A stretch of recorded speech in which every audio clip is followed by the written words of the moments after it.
toute cette étendue, c'est la concession du président Moïse Katumbi à Kashobwe, une localité située au nord du territoire de Kasenga dans le Haut-Katanga, en République démocratique du Congo.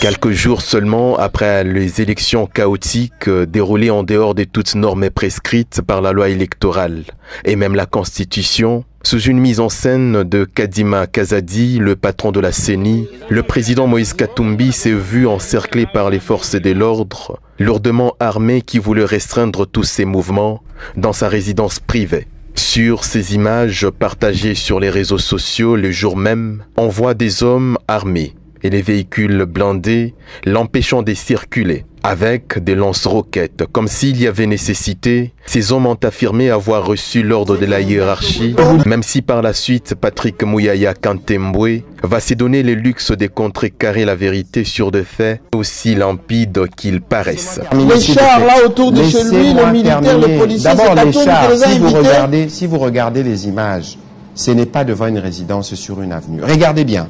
La scène, c'est pas sur la route. C'est un gros mensonge sans gêne.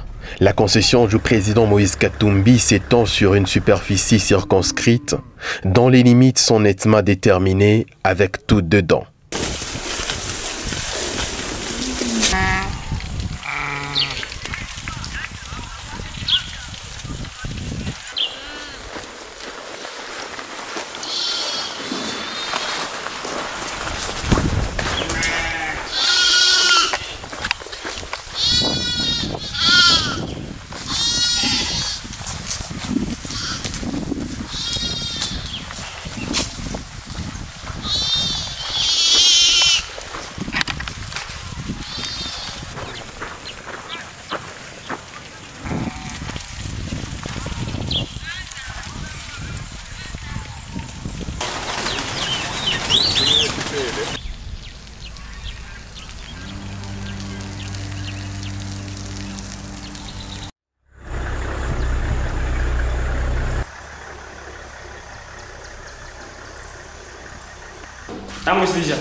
Retenez que vos hommes étaient bien dans la concession du chairman, qui compte à elle-même plus de 20 km d'avenues bien tracées et entretenues, servant tout de même de raccourci pour la population du village qui circule librement.